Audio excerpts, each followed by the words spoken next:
So today we're going to be talking about the Paschal Mystery, which is a very important topic in the Catholic, the Christian faith. I would actually consider it probably the central and most important action in Jesus' ministry on earth. Now, what is the Paschal Mystery? The Paschal Mystery is the dying and rising of Christ. It's that kind of 3 days that he spent between the Last Supper, the dying, the rising, all of that together. And it's so important, just as 1 Corinthians 15:14 says, if Christ has not been raised, then empty is our preaching, empty too your faith. And that is such a bold statement. That's such an important statement because it says that if the resurrection of Christ has no merit, then the entire faith just kind of falls apart. That's crazy. So when looking at that, we have to recognize that this really is a central part of the faith, not only just a central part, but a very huge weight-bearing part of the faith. Before we talk about the resurrection, though, it's good to talk about the topic of his death. So we look at that and we say, well, why did he have to die? Why did he come here, and why is that such a huge moment for humanity? And many theologians would say that his death was to pay off humanity's debts. That somebody who was both God and man was able to do the action of God and make the reparation for sin, but also as a man, not only experience what humankind has experienced, really pay off the debt as a human. And so it's by our sin that we separate ourselves, that we create this debt, but we separate ourselves from God. I think of the Greek word for sin, the original word, or one of them that was used was hamartia. And that really means to miss the mark. Sinning kind of misses the mark. It takes us, it pulls us away from God and separates ourselves so much so that it's less of like we're creating an evil and more that we're just pulling ourselves away from God. And so this death on the cross, which really is the just punishment for sin, for that separation, for doing things that are wrong, for taking ourselves away from God, who is holy, who is the creator of life. We're kind of choosing away from that life, away from that holiness, more or less choosing death. And Jesus' death conquers not only sin, but also death itself, and bridges that gap and pulls us back. It's really that he could go through that death, experience it with us, and come out on top.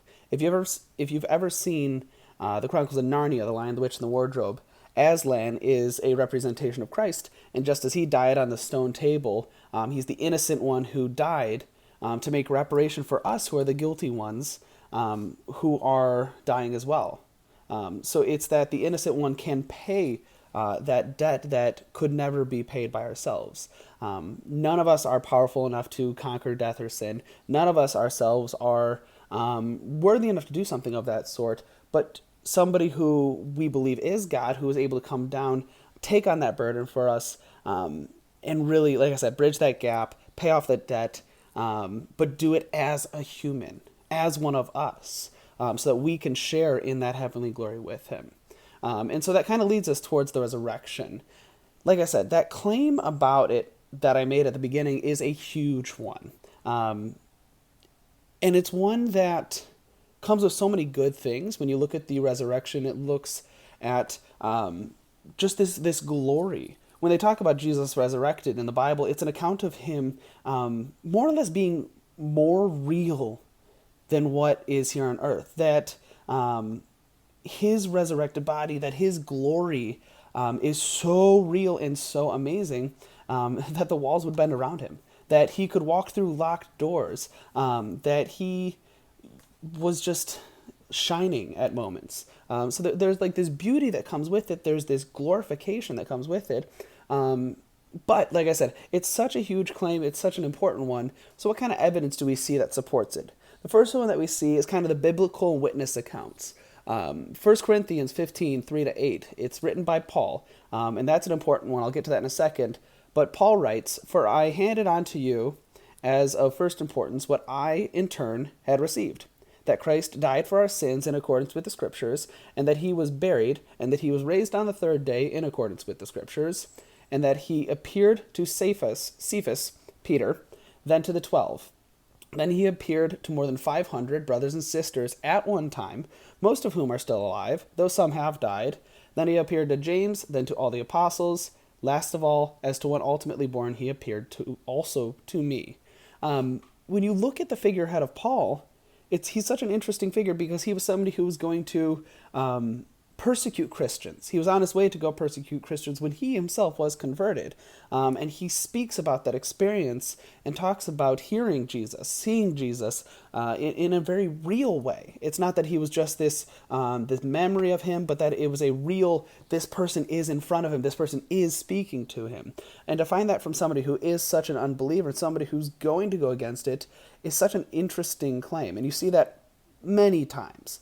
Another thing that you see right here is a claim that 500 people had seen Jesus at once. And not only that he's saying this, but he's saying this as if, yeah, you already know about these 500 people. So it's not that this was something that was not well known, but something that he's claiming 500 people have seen him at once. And if that's the claim, then it's more than just, hallucination, because group hallucinations are not of that sort. They don't see the same exact thing.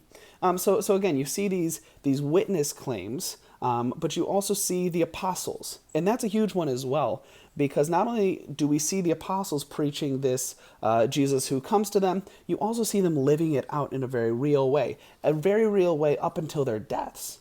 If you look at the apostles, these were people that were committed to this message. These were people that were willing to die for it. 11 out of the 12 apostles died for their faith. I'm not including Judas in this one because he was the one that betrayed, and that he didn't have that chance to live it out because of that. But 11 out of the 12 apostles died for their faith. John was the only one that didn't die for his faith in saying that this is real and didn't give that up.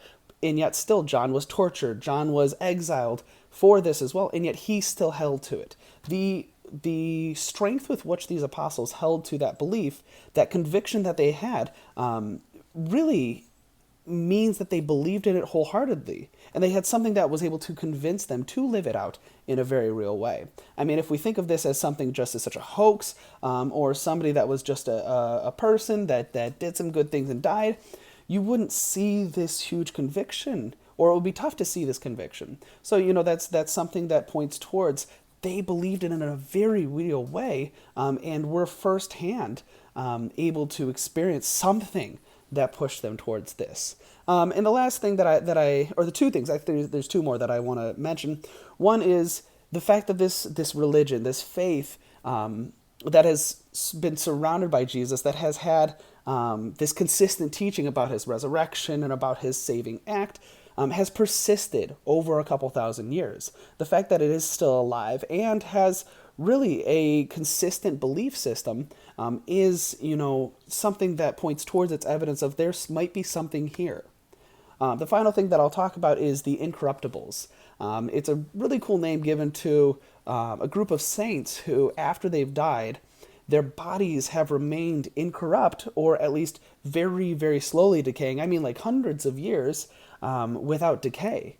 And so that kind of points towards a sharing in this personhood of Christ, a sharing in this resurrection, and it points towards that glory, that glorification of the body.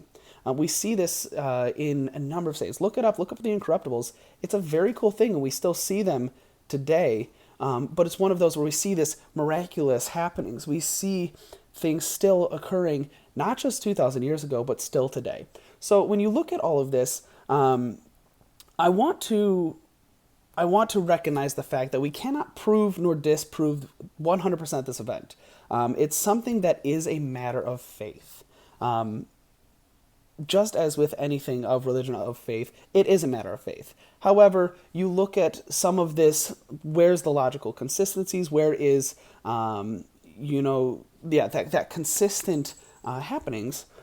But given the seriousness of this claim, giving the seriousness of, again, if Christ has not been raised, then empty is our preaching, empty to your faith, this is something that should be considered.